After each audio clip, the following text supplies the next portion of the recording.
আসসালামু আলাইকুম। তো গতকাল আমি আমার ছোট ছেলে সাফিল বাবুকে নিয়ে গিয়েছিলাম চুল কাটাতে। আ খুব সুন্দরভাবেই আমার সাথে গেল একা, একা সারিম বাবুকে একটু লুকিয়ে রেখে যেতে হয়েছিল বাসায়।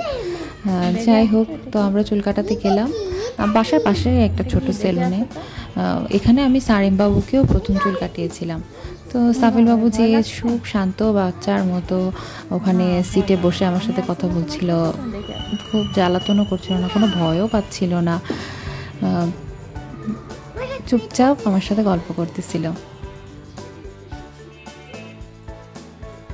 সেলুনটা মানে এমন ব্যস্ত একটা সেলুন, একটার পর একটা কাস্টমার আসতেছে। আমরা ওয়েট করতেছিলাম, অনেকক্ষণ ধরে ওয়েট করে বসে বসে আমরা দুজন সেলফি তুলতেছিলাম। সাকিব বাবু আমার সাথে পোজ দিচ্ছিল সুন্দর করে।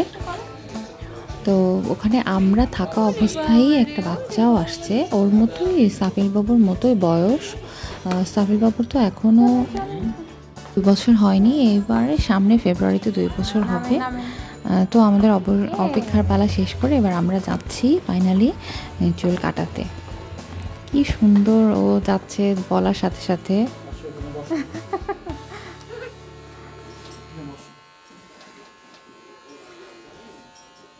বিরক্ত না করে চুপচাপ বসে গেল একদম আঙ্কেলের ইনস্ট্রাকশন ফলো করে। আমি তো পুরাই অবাক।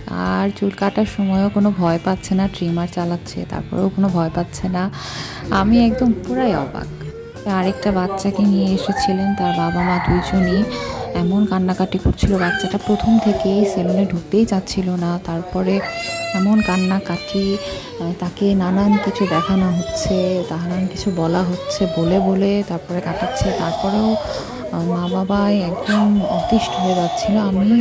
আমি ভাবছিলাম আমি একা একা ওকে নিয়ে গেছি, যদি আমারও এরকম বা সাফিল বাবুও যদি এমন করতো তাহলে আমি কিভাবে সামলাতাম। আমি তো পুরাই একদম অবাক হয়ে যাচ্ছিলাম বাবুকে দেখে। আর খালি আল্লাহর কাছে শুকর করতেছি, মাশাআল্লাহ বলতেছি যে আমার বাবুটা এত লক্ষ্মী, বাবুর মতোই বসে বসে বড় মানুষের মতো চুল কাটতেছে।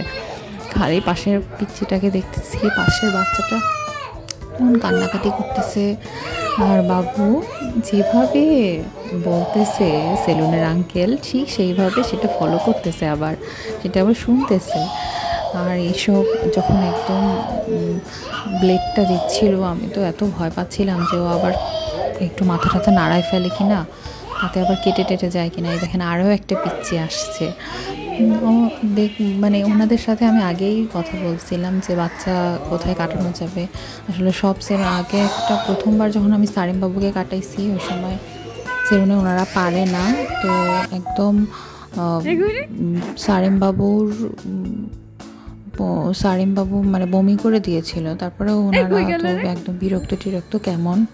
যাই হোক, ফাইনালি আমাদের চুল কাটা শেষ। দেখেন কি সুন্দর দেখা যাচ্ছে বাবুকে।